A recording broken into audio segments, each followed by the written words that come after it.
Well,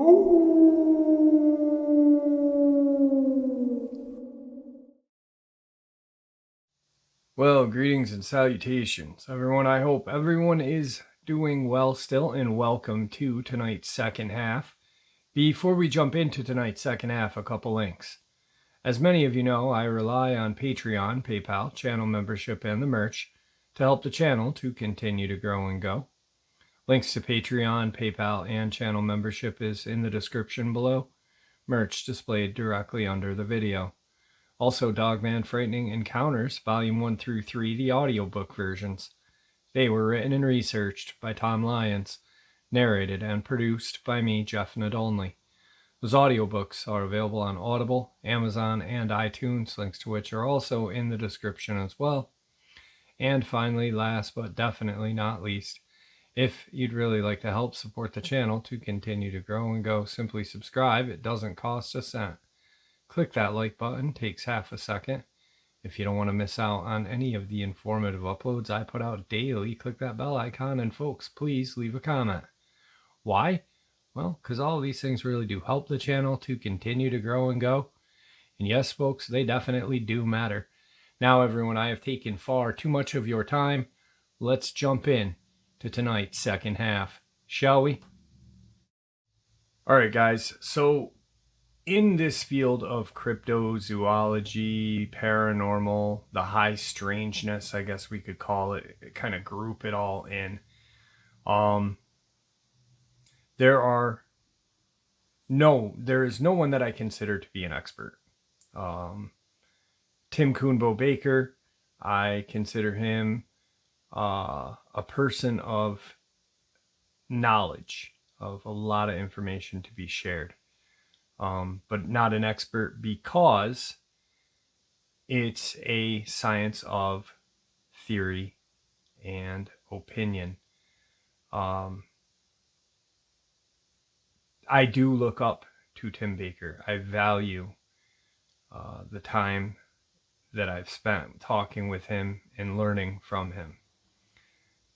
There are very few people that I do look up to. My dad, obviously, but other than my dad, Tim Baker, one of them, and then the man you are going to hear the last lecture he ever shared, an amazing lecture full of terrifying information, a true American hero. None other than Milton William Cooper. For those of you who do not know who I am, I was raised in a military family. My family, my ancestors, since they came to this country, have been government people. We have served in the military. We have been patriots. We have fought in all of the wars. We care about this country and believe in the Constitution of the United States. We know, as many people don't know, that the Constitution of the United States of America is the United States of America. And that's why we've always been ready to do things needed to preserve and protect it. When I left home, I went into the Air Force, the Strategic Air Command.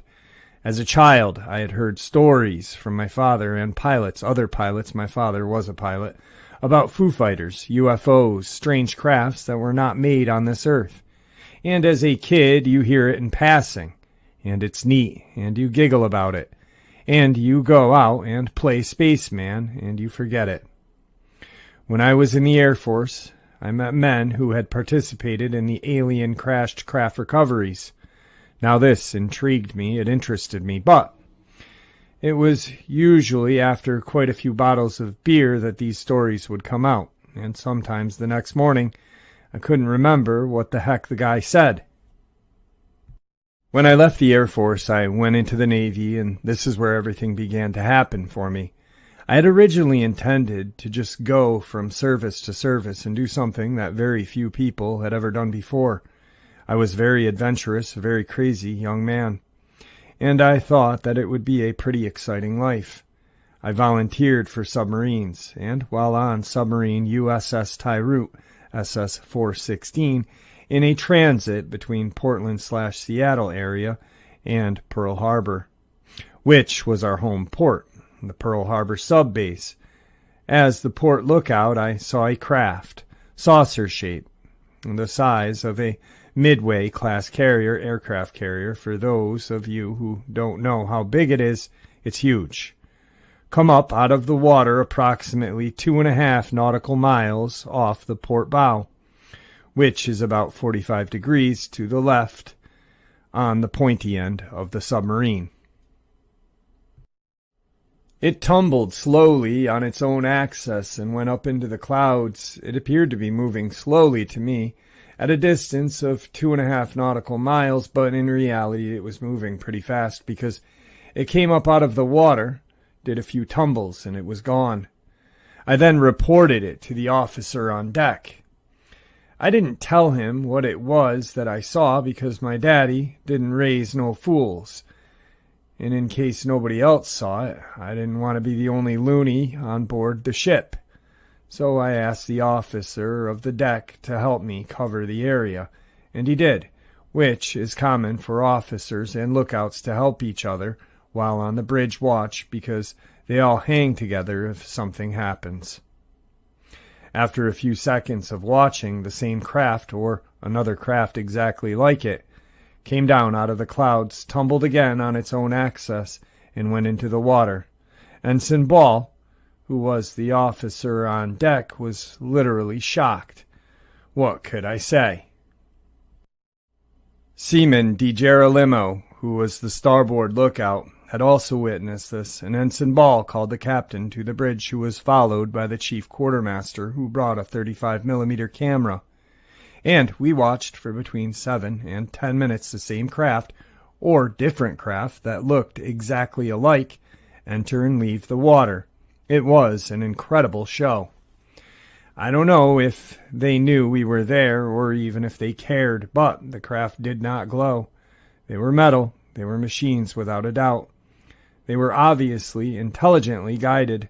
They were huge, and having been in the Air Force and the Navy, and knowing what it takes, I knew without a doubt, and know it today, that that machine was not made on the face of this earth. Because there's nothing that man can make that can fly through the air at that speed like that, tumble on its own axis, and enter the water and effectively fly beneath the sea. If you've ever aboard an airplane and then gone aboard a submarine, I know there's probably some of you in this room who had visited a submarine at one time or another. You can readily see, just without even any of the technicalities involved, how difficult such a thing would be to do. Where would it be built, that size? It was absolutely incredible. It changed my life because then all the stories I had heard all my life I knew were true. And I began seeing the world in a different light. It wasn't long after that I was trained by the Naval Security and Intelligence. I was sent to Vietnam. I was assigned as a patrol boat captain, first in Da Nang Harbor. Given a crew, given a multi-million-dollar patrol boat, my job was to gather intelligence from the people who lived around the harbor and the fishermen who transited the harbor, maintain the safety and security of the harbor and the shipping. After about 5 months, I was sent up north to the DMZ, to a place called Quai Viet on the Taken River. Our base camp was at the river's mouth. We were only 3 miles south of the North Vietnamese border, and our job was to patrol the Taken River from the river mouth to Dang Ha, and then up to Quang Tri, cut off to Quang Tri City, again to get to know the people on the bank, gather intelligence, and to patrol every night and maintain the safety and security of the river and the river's traffic. It was while there that I discovered that there was a tremendous amount of UFO and alien activity in Vietnam. It was always reported in official messages as enemy helicopters. Now, any of you who know anything about the Vietnam War know that the North Vietnamese did not have any helicopters, especially after our first couple air raids in the North Vietnam. Even if they had, they would not have been so foolish to bring them over the DMZ, because that would have ensured their demise. Our troops were fired on occasionally by these enemy helicopters. Enemy troops were fired on occasionally by these enemy helicopters, and occasionally people would disappear. And in one instance that I know for sure, at least one entire village disappeared one night because of an alien activity. The reason they used the term enemy helicopters in messages and dispatches was that in Vietnam, you could be overrun at any time, no matter where you were. They did not bring crypto encoding equipment into Vietnam. I'm talking about the machinery. What we did is we had crypto tables, and once every 24 hours those codes would be no good.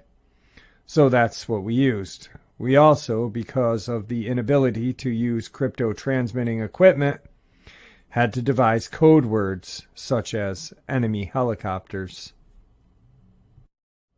When I left Vietnam, I was eventually attached to a headquarters staff of the Commander-in-Chief of the United States Pacific Fleet at Makalapa, Hawaii, which is a little hill overlooking Pearl Harbor. It's a beautiful white building up there, and I was specifically attached to the intelligence briefing team of the Commander-in-Chief of the United States Pacific Fleet. It was during this tour of duty that, in the course of my duties, documents were placed in my hands that were so unbelievable and so incredible that it took me quite a while to adjust to the fact that what I was seeing was real. Now, for those of you who don't understand how I could come and see this information, let me give you a little short course in security clearance and the need to know, and how you see classified information if you are in the military or in the government. It doesn't matter which, the rules are the same. Number one, you need a security clearance. And you've got to have clearance at that level that the information you want to see is classified at. In this instance, it is classified top secret, magic, restricted information, which I came to find out later is the highest security classification in the nation. To get that type of clearance, all you have to have is a Federal Bureau of Investigation's background check, which takes about 6 months. And they send federal agents to your home, to your old schools, to all of your teachers, to your friends, to everybody you put down on your security clearance forms, to all your old addresses, your neighbors, everybody that you've worked for. And it's embarrassing because they don't tell them what they're checking on. They just show them their identification and start asking them questions, and that's when you find out who's your friend and who is not. Because a lot of the people get scared and think, Bill just robbed a bank, and I'm not talking to him anymore. Now, once you get that, it's called a BI. And for those of you who have received a copy of my service record, look on the first page, the DD 214, where it says Security Clearance. You will see the term BI. That's a Bureau of Investigation clearance. Now at that point, you have the clearance for everything, including top secret and above. What determines what you get to see is your need to know, and the job that you have determines what your need to know is. I was assigned to the intelligence briefing team of the Commander-in-Chief of the United States Pacific Fleet, who had to know everything concerning his area of operations, which was 1/2 of the Earth's surface, the Indian Ocean, the Pacific Ocean, and all the land masses in between. Believe it or not, if we go to war, if we ever go to war, it's the United States Navy that strikes the first blow and attempts to keep the enemy at bay while we can get ourselves together, at least historically. Nuclear weapons have kind of done away with that concept, but military commanders like to talk about it anyway. Because of this, and you have no conception of the amount of material and information that an area commander has to know, it's unbelievable. And he has to keep track of this. He has to keep on top of it. He has to know what's happening. He has to make the right decisions because it's almost humanly impossible for anyone to do that. They'll have what's called a briefing team, and it's our job to make sure that he has the correct information all the time on a 24-hour basis.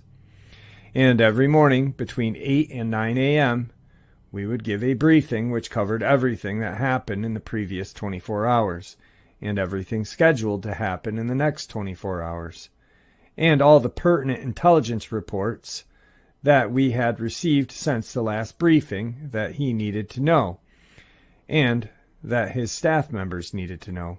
Occasionally, we would get messages marked top secret, magic, restricted information, and it would be coded in such a way that all you had were answers to questions which you didn't know what the questions were, so you really didn't know what the message was all about. But eventually, I found myself in possession holding two documents, one called Project Grudge and another one called Operation Majority.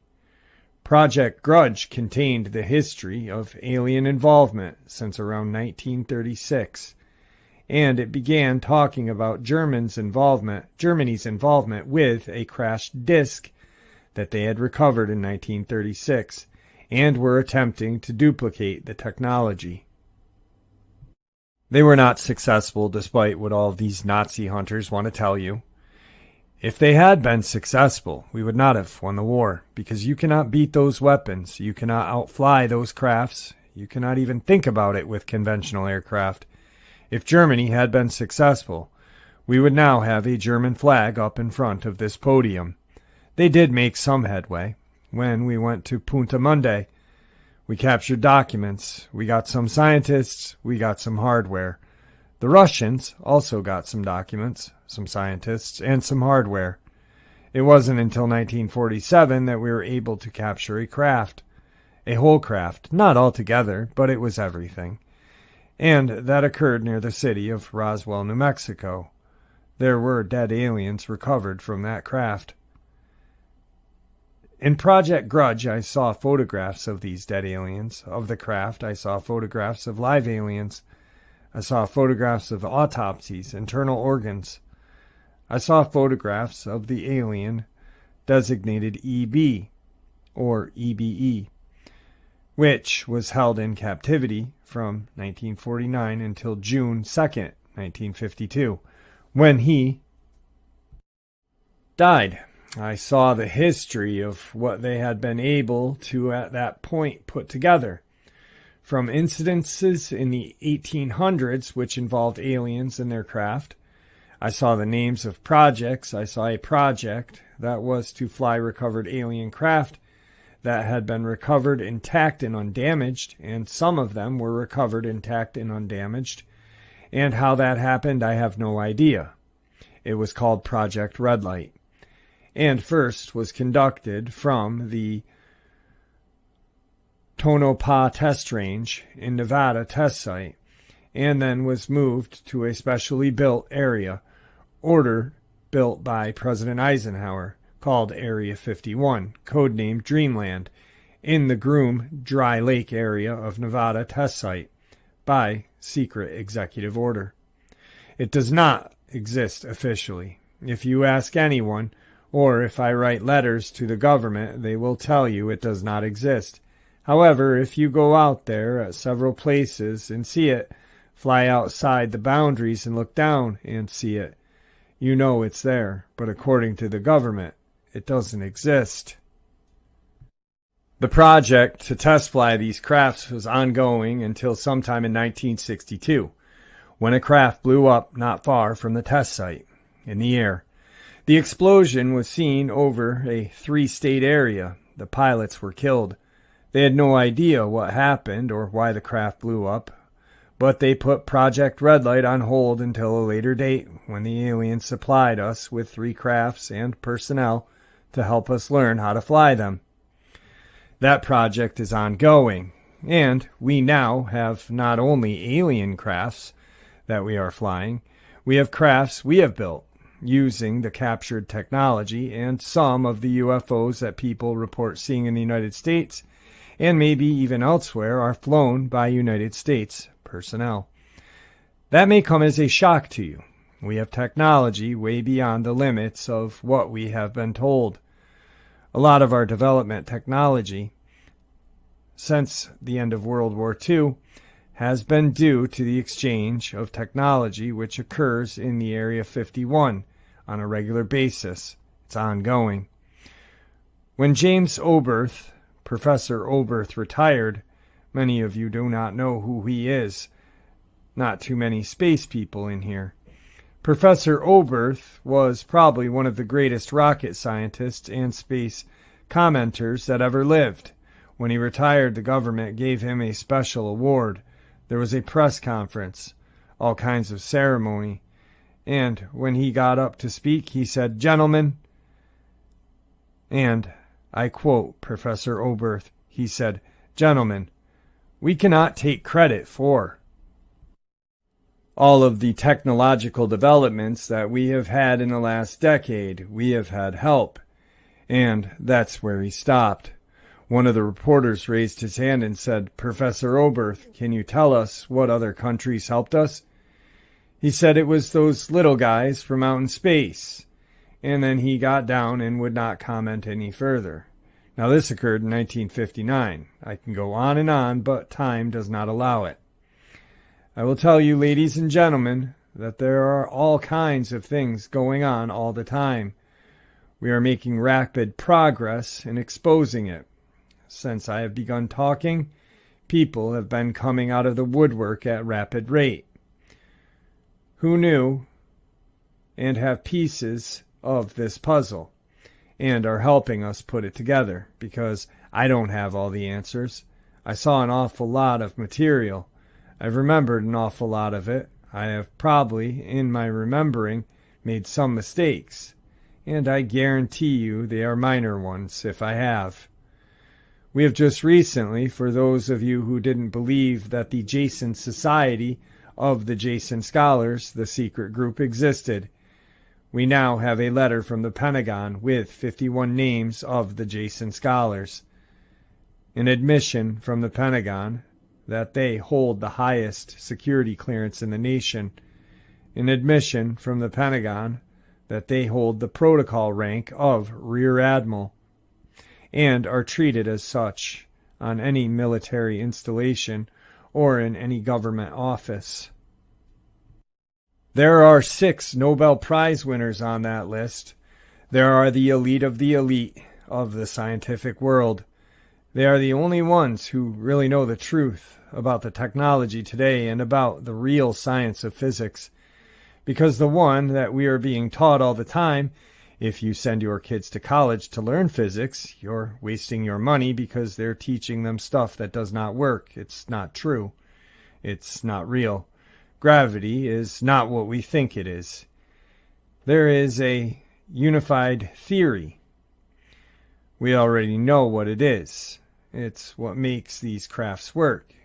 It's absolutely incredible what's going on. How many of you keep up with Billy Goodman's show on KVEG out of Las Vegas?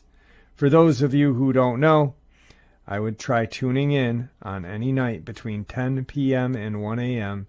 It's 8:40 on your AM dial, and the subject every night are those subjects that no other media person in the United States will touch with a 10-foot pole every single night except Saturday night. It's the only show that you can call in and talk to another caller. You've got 3 minutes to say whatever you want to say, as long as you do not cuss, swear, slander anyone. And every night, they're helping to expose this. When John Lear and I first said what was going on out at Groom Lake, everyone said, "You're nuts. There's nothing going on at Groom Lake." The listeners of Billy Goodman's radio show put together an excursion and went up to Groom Lake, and they all, ever since, every night, they go up there and watch them test fly the alien craft every night. The first night, they had 100 people there, and 100 people saw 4 alien craft fly, doing things that no airplanes and no helicopters can do. Now, they don't tell us any more that there's nothing happening at Groom Lake. What they tell us now is there's no such thing as aliens. It's all government secret projects. That's okay, because we'll prove that wrong too eventually. It just takes a while, because where we were, it's not where we're at. I'm really happy about that. Now, if you want to see what's happening right now, keep watching your movies, keep watching your television commercials, your alien programs on television. Read Whitley Strieber's Majestic, which is part of the plan called Majestic, to test the reaction of the population to the presence of aliens on the Earth. And I have just finished my study of Whitley Strieber's book, Majestic, and I am going to tell you right now that most of the documents in there that he says are fiction are real documents that came right out of Project Grudge. It's part of the government's campaign to leak information out in ways that they can always deny that it's real. There's only one thing wrong with the information in that book. The stories of the characters in there I know nothing about. What I'm talking about are the supposed government documents that he has in the book. I am telling you tonight they are real. Those are some of the same documents I saw in Project Grudge back between 1970 and 1973. And where we have wondered before. Now we know that Whitley Strieber is working for the government. And we had a suspicion anyway, because in the front of his book he states that he got the information and was helped by a research team of Moore,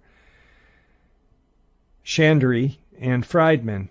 William Moore has publicly admitted on July 1st that he is an agent of the United States government, and we know that the others are as well.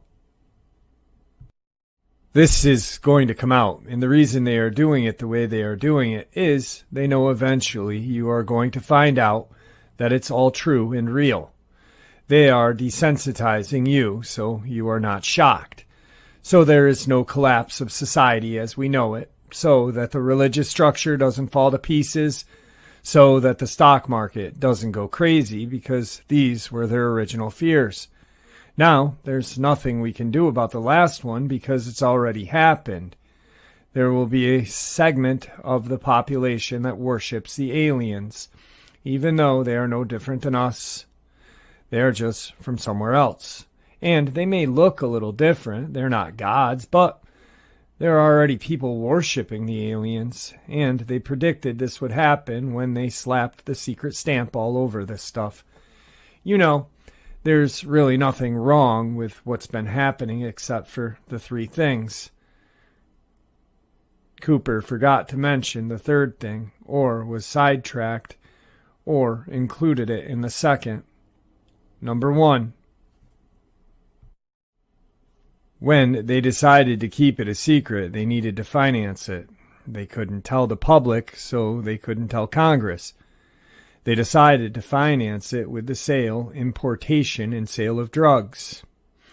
Now, in the documents that I read in Operation Majority, it specifically stated that when George Bush was the president and CEO of Zapata Oil, he, in conjunction with the CIA, organized the first large-scale drug importation into this country from South and Central America by fishing boats to the offshore oil platforms of Zapata Oil, and then from there into the beach, thus bypassing all customs inspections and law enforcement inspections of any kind.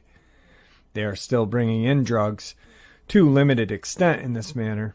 Another manner is by CIA contract aircraft, which one of their bases of landing is Homestead Air Force Base in Florida.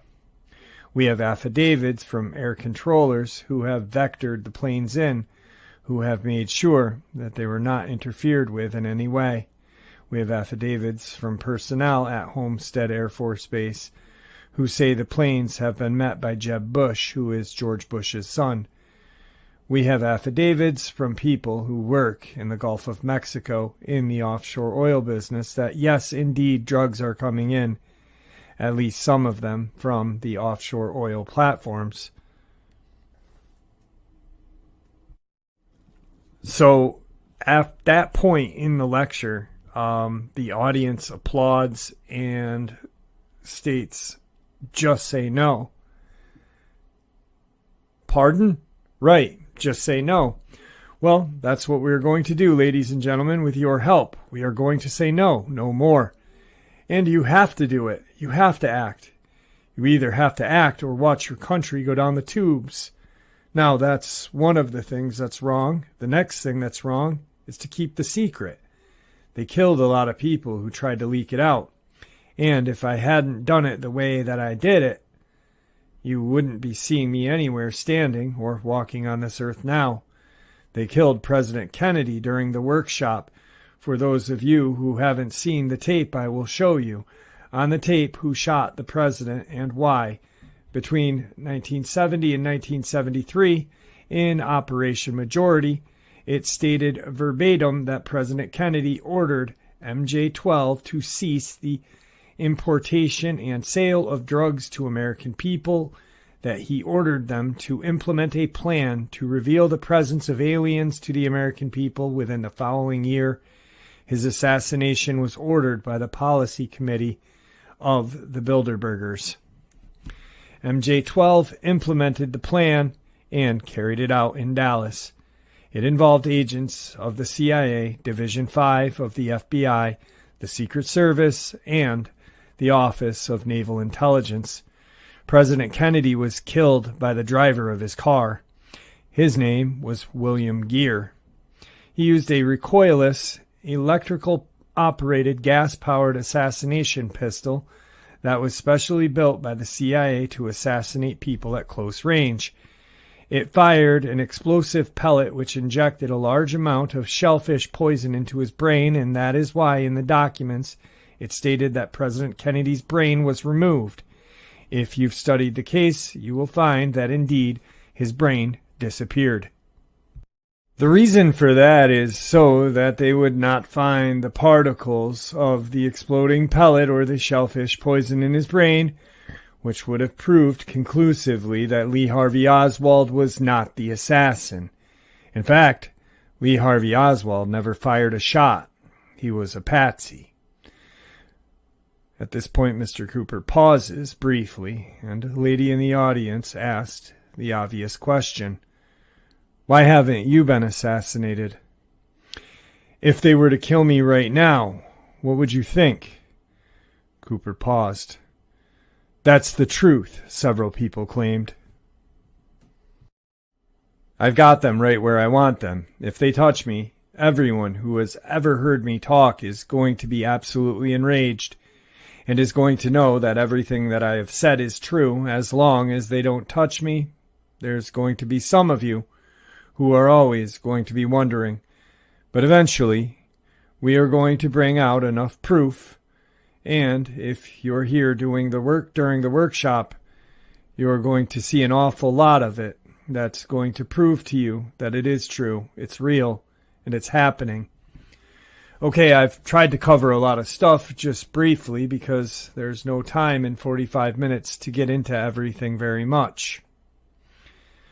At this point, Mr. Cooper then announced the scheduling workshop session of the following day. Intangible proofs could be seen, but the transcriber was unable to attend. He then opened the floor for questions and answers. A muffled question was barely heard coming from the front of the room, which, in essence, asked, "What about all of the people in the press and others who were in Dallas and who saw the assassination? Couldn't they tell where the shot had come from? Why didn't they come forward? There must have been plenty."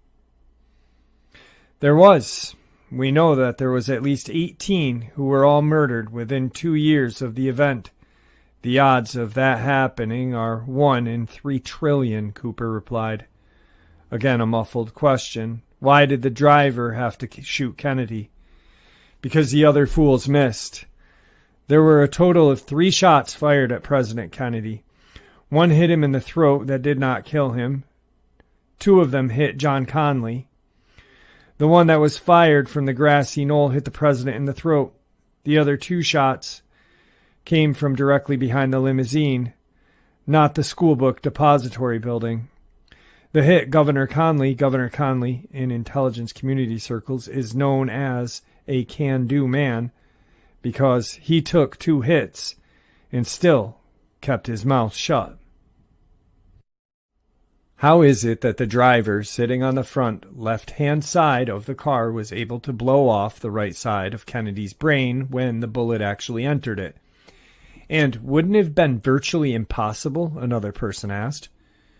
Mr. Cooper seized the gist of this question and injected.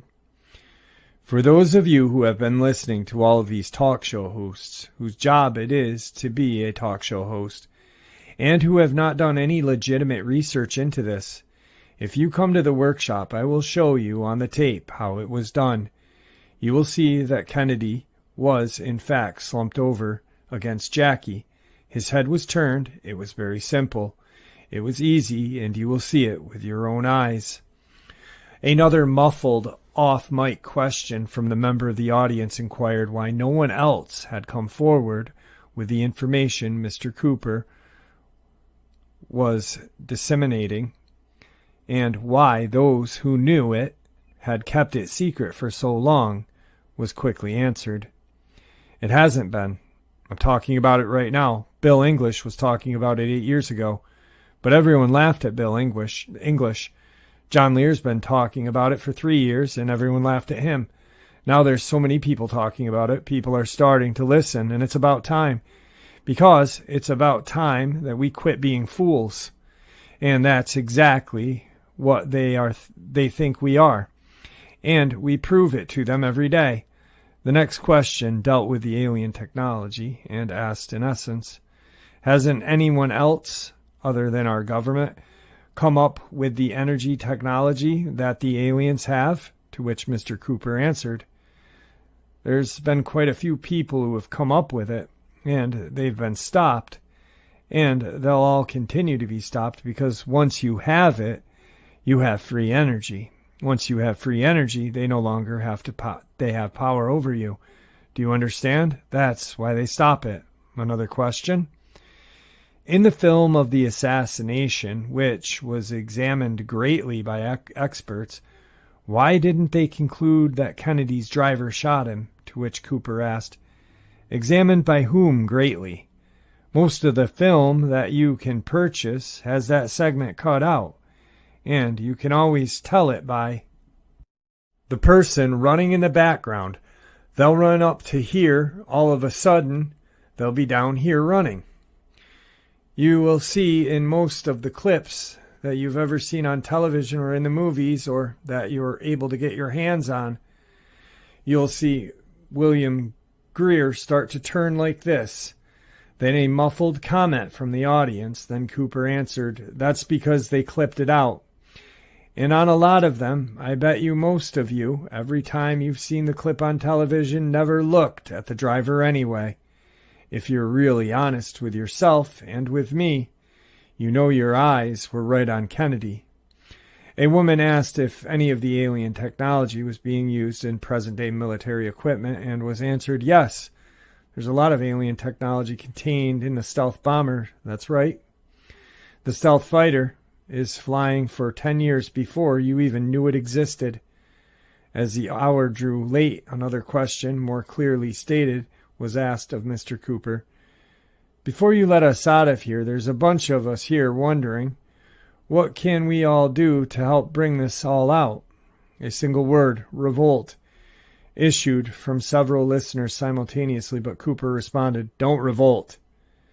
What you need to do is what you should have been doing all along.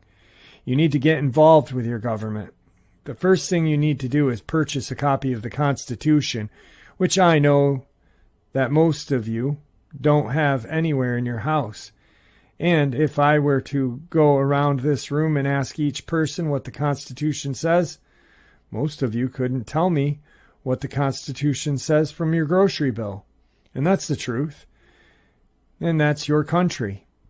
So if you don't know what your Constitution is, you're dead already. So the first thing you do is get a copy of the Constitution. The second thing you do is learn it. The third thing you do is start calling your senators and representatives and the President of the United States, and you start leaning on them, and you tell them, unless you straighten up the government, and unless we start getting the truth, and I mean the whole truth, and no more of this baloney, this is the last job you're going to ever have, period. And I'll do everything in my power to make sure that comes true. And then write them frequently, saying the same thing. And then when they're in your area, in their offices, take a little delegation and go and see them. And make them understand that they are going to be living in poverty because they are not going to have a job anymore come election day. You see, the secret government may own the executive branch, but you people, all of us, we own the Congress, and the Congress makes the laws, and the Congress can impeach the entire executive branch. You also have the right to petition the government for a redress of injuries. So, you are powerful. You've just forgotten that you're powerful. You've forgotten that that vote that you haven't been doing every time an election comes around, that vote has abdicated your power. That vote you didn't cast abdicated your power and gave it to those who are subverting the Constitution and ruining this country. A gentleman then asked, what was traded to the aliens for their technology? People and animals, replied Cooper. Another man asked, is the Soviet Union in on any of this? The Soviet Union and the United States of America has been close allies since the end of World War II, and have been closely participating in the secret space program all of this time. The Soviets have the same thing we have, yes. What you see happening in the Soviet bloc right now is not the result of people standing up and saying, we want to be free.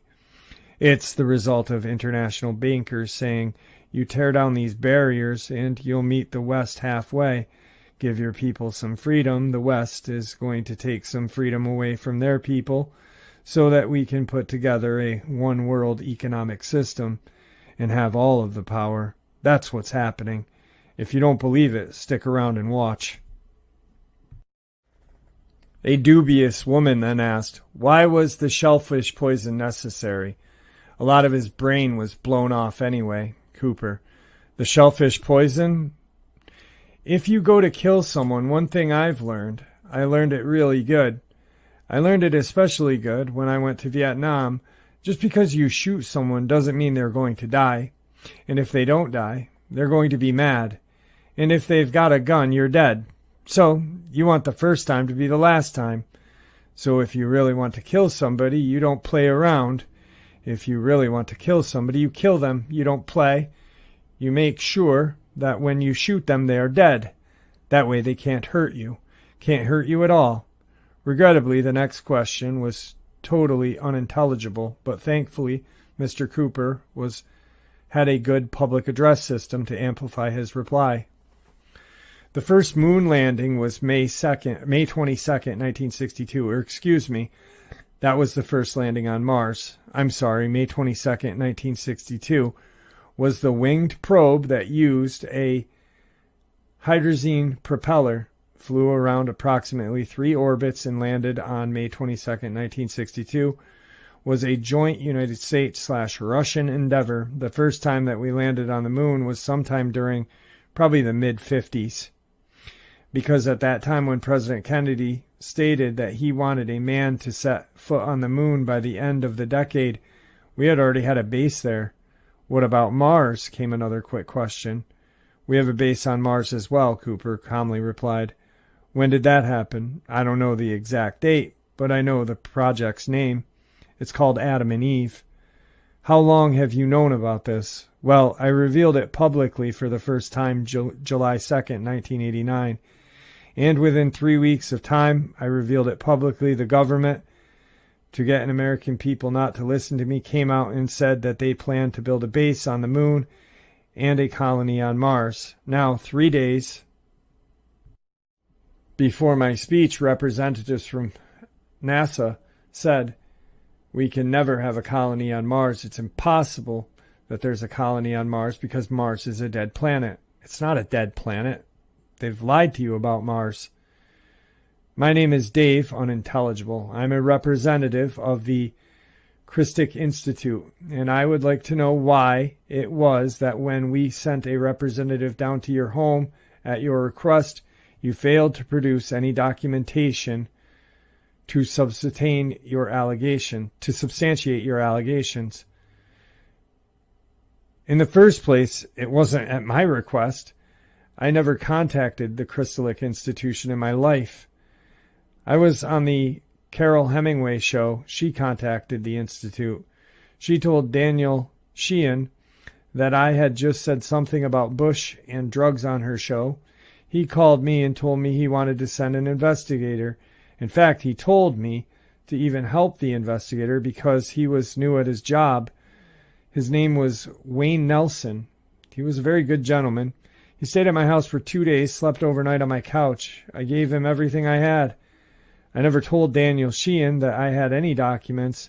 I never told Wayne Nelson that I had any documents. In fact, what I told Wayne Nelson, and I quote, Wayne, if I did have the documents, I couldn't admit it. And I don't know you from Adam. And I don't know Daniel Sheehan from Adam. And what makes you think I would give them to you? Who am I going to give them to, and how quick they are going to disappear? That was my thought. Wayne Nelson also came to my house with a stack of documents this thick, already substantiating the presence of aliens and extraterrestrial crafts on this planet. And they are keeping it a secret because they are afraid somebody will laugh at them and they'll lose their credibility. We need some patriots in this country, not people trying to make a name for themselves, trying to expose some drug runners, because those are just bagmen. The real crook is in the White House, and you can tell that to Daniel Sheehan. Why didn't Jackie Kennedy report the source of the lethal shot? Asked another audience member. Who's she going to tell? The Secret Service just killed her husband. They're assigned to protect the president. Also, who had her children? The same Secret Service had all her children at that time. Wasn't the craft at Roswell, New Mexico destroyed and all the aliens killed? Another young man asked. All the aliens were dead, but the craft was not completely destroyed. It was severely damaged, yes. On an unrelated note, an older gentleman asked, does that mean that Alternative 3 is true? Alternative 3 is absolutely true. So is Alternative 2. Then a man in his late 20s or early 30s raised his hand, said something unintelligible, and was apparently recognized by Mr. Cooper, who asked him to take to the podium and address the audience. This is that man. What I said was that I thanked him, Cooper, very much for coming forward and saying something. A lot of my friends out here know that I was involved in the United States Special Forces UFO tracking and research from the years of 71 to 75. My name is Richard Murray. I was based out of the 71st TAC Control Flight, MacDill Air Force Base, Tampa, Florida. We were Mobile Radar Command. That was combat and war ready. We could be loaded on aircraft within an hour, and many times were taken into areas to set up radar. A lot of times we were set up around England's Air Force Base because that's where they have the altered temperature weather control, where they can test various aircraft for their shrinkage and their dimension change during altered temps. So, I was told to shut up twice in 1982, and then they finally threatened my parents' life, so I stayed quiet. And that's when Wendell Stevens was taken off the streets, just like that. And I hid for quite a while and decided to come back out when I heard that you, Mr. Cooper, of such a high rank as you are, and I felt just in saying that your credentials are true, and that what you have to say, everything that you've said here today, I've heard before behind closed doors. And you've really tied the link for me to the Kennedy killing. There's a few more links that have to go on with the Colombian cartel and the money laundering. I think there's more than one cartel involved, and they are shutting one of them down so one can maintain power. It just seems to be the way it works. A muffled question came from someone in the audience regarding the person named Colonel Stevens. Stevens, Colonel, is out of jail now, replied Murray, who was quickly asked another question. I couldn't hear, to which he answered, I sure hope to hell so. He's a wonderful man. I give him my utmost respect. It was one of the saddest days in my life to see what happened to him. But I don't care what you say about Wendell Stevens. In my heart, you can't discredit that man to me. I don't care who the hell you are. I won't listen to it. He's not that kind of man. I don't care what you say. I know him personally. The lecture was essentially over. The alternative 2 and alternative 3 that were referred to briefly are, just guessing now, 2 government contingency plans. 1, declare martial law, and invalidate the Constitution on the premise that a terrorist group had entered the country with a nuclear weapon with plans to detonate it in a major city. All dissidents would be rounded up and placed in concentration camps, and the press and media would be nationalized. All of this if the information becomes public before they want it to, or if the aliens attempt to take over, and 2, another contingency plan to contain or delay the release of this information, the details of which I am probably wrong about anyway. Mr. Cooper was a man who appeared to be in his late 40s, of medium height and weight, and was dressed casually during the lecture. His hairline was receding slightly. He carried himself with confidence and purpose. Bill Cooper, as he was called by several of the in attendance, is not a professional speaker. His presentation lacked the polish of repeated deliveries, which all of the lectures had during the expo, but what it lacked in fine-tuning was easily made up in its content. At 1 p.m. Mountain Time, November 6th, we received a call from Officer Frank Valenzuela from Arizona Department of Public Safety.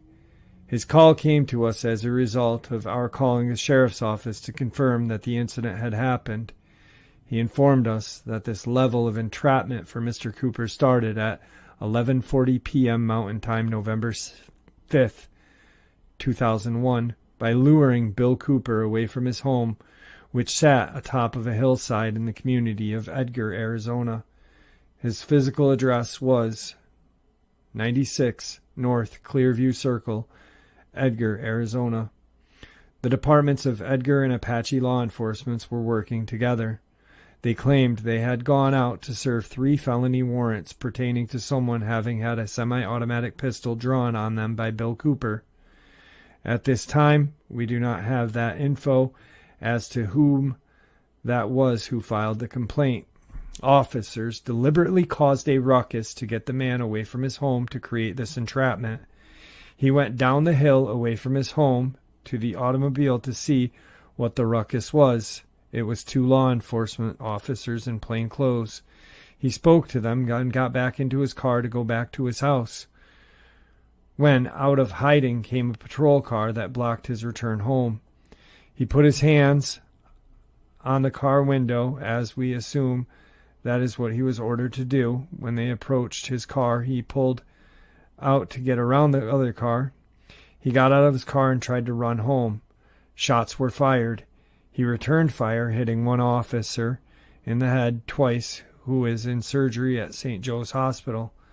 The other officer continued to fire until Cooper was dead.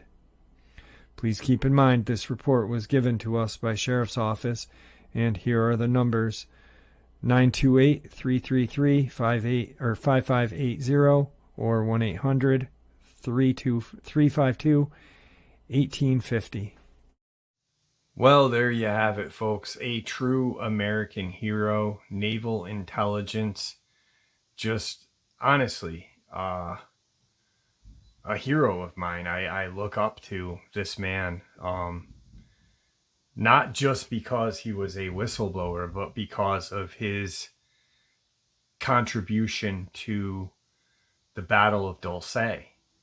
He was there. He fought.